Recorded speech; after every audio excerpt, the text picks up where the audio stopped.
Good evening. My name is Chaplain Douglas Weaver, and I'm the Executive Officer at the United States Army Institute for Religious Leadership. And tonight, I'm going to introduce you to a fantastic new program that we have in our school that we're starting up for multilingual learners. This briefing will consist of 3 parts. First of all, I want to show you some triggering events, some of the background as to why we started this program up. Then I want to talk to you a little bit about our strategic action plan. It's our approach to how we put this program together and stood it up within our organization. And finally, I'd like to show you a little implementation timeline and show you where we're at with getting this going.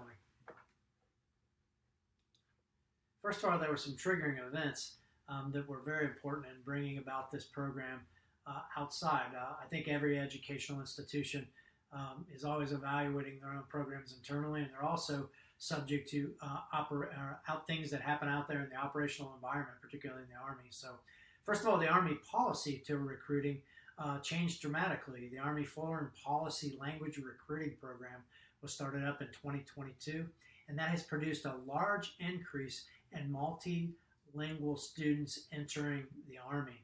So we have a large influx of students who where English is their second language. The second thing is that we've noticed within TRADOC, we've had a lot of reports that these multilingual learners are facing a lot of academic misconduct charges, leading us to believe that perhaps they're misunderstanding the written or oral instructions in class or not getting the right type of mentorship and instruction to succeed.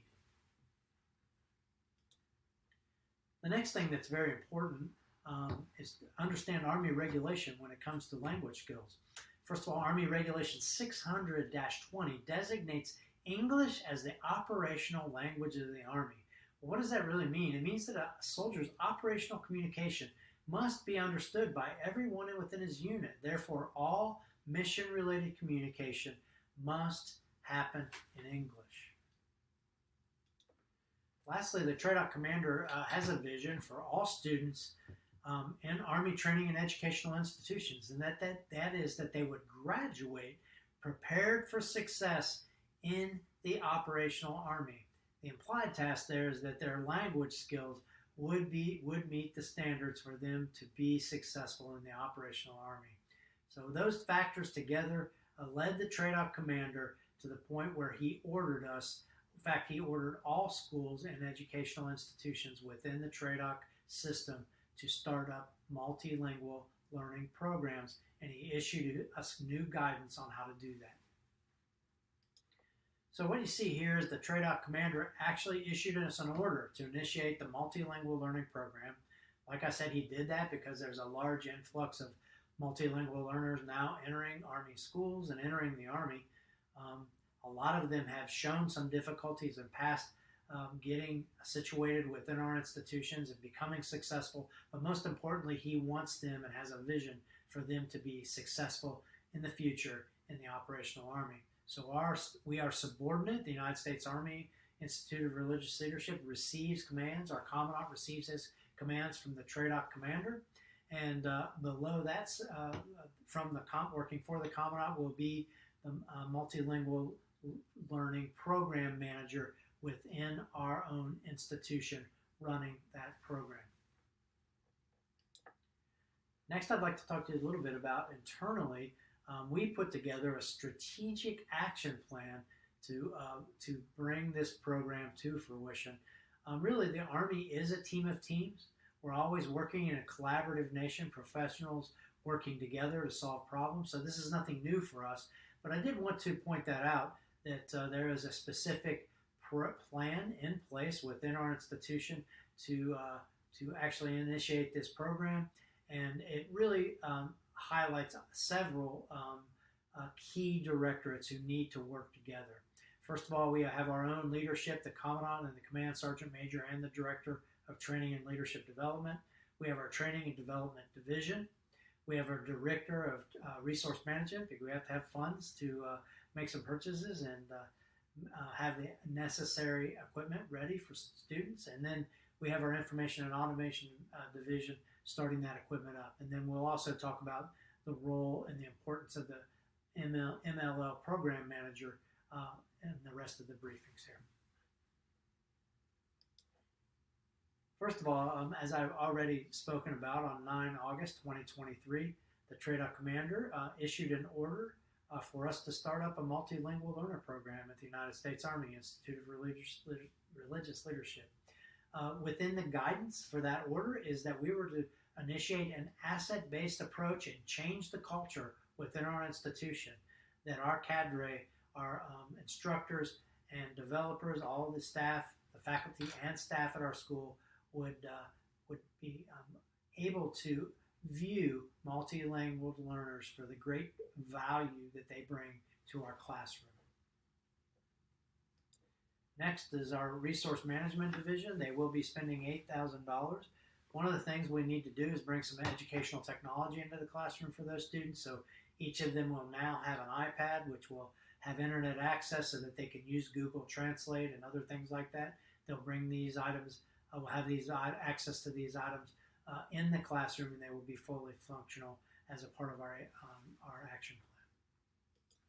Our training development division will be developing curriculum that will be implemented by our MLL program manager, but that's very essential because this professional development for our faculty and staff are really going to be key to shifting the culture and making sure those staff members understand their role and how to interact with, identify, interact with, and provide access to resources for all of our multilingual students.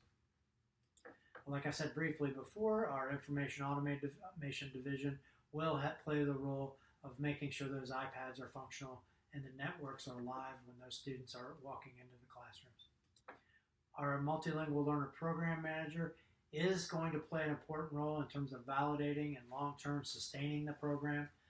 This individual will be a DA civilian who is already our staff and faculty development manager, and this individual will now be dual-hatted. In order to do this, we will need to add the MML program duties to her performance work statement, and that will increase her pay by $12,000 a year. So we have a very generous budget, and the TRADOC commander has provided all the resources we need to get that done.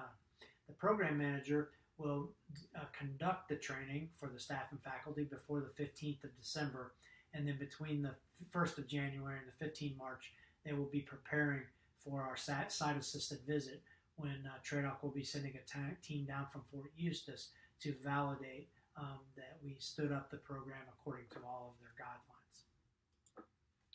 Lastly, I'd just like to show you our implementation timeline. You can see some of the bottom items are already green. The Commandant has confirmed the order has been received by TRADOC, and our Director of Training has sent the course administrative documents to the Commandant, and work has already begun within the Training Directorate on that program. We have a couple of things that are still pending in yellow. The Deputy Director has signed the order to establish the program, and the action plan has been put in place. And then the Commandant has also sent the program details to TRADOC, and we are working on that. Those are completely due in a packet by 29 September. Then as we move on through, I'd just like to brief you three primary milestones that we've achieved by 16 October 2023 actually by 16 November 2023. It'll take a month for our TDD Scrum team to develop the professional development curriculum. And then on the 20th through the 24th of November, our school registrar will be adding course prerequisites for all of those students to identify their multi-language learner status as they register for the classes. So this is a shift for us. In the past, we asked those students to self-identify, and now we are going to have that information in the registration for the class, so the staff, faculty, and cadre will be aware of those soldiers, and we'll have all the required resources available to them so that they can succeed. The last milestone is number 3 that I'd like to talk to you about, and that's where the program manager conducts the training. Again, I think that training is so important in shifting the culture in our school and how we view and identify and view and assist multilingual learners within our school. You see, we'll have the program fully stood up by January 1st. We'll be fully operational. and then we will have our staff-assisted visit by TRADOC in March. All of this is heading towards diversity, access, and inclusion. It will be ensured for all multilingual students within our institution by no later than March 15th. You know, the vision of the TRADOC commander is division is the strength of the Army, and he is correct in that assumption. Our program being put into place is not only in line with his vision, it's in line with the Army equal opportunity programs that are already in existence. So we are identifying these students, giving them access to the necessary resources and mentorship that they need from our staff and faculty, and including them in the strength of the Army is what this program is all about. At this time, I'd like to thank you for sitting through the briefing, and I hope you're as excited as the program as I am. And I'd just like to offer on the next slide my contact information if you have any questions.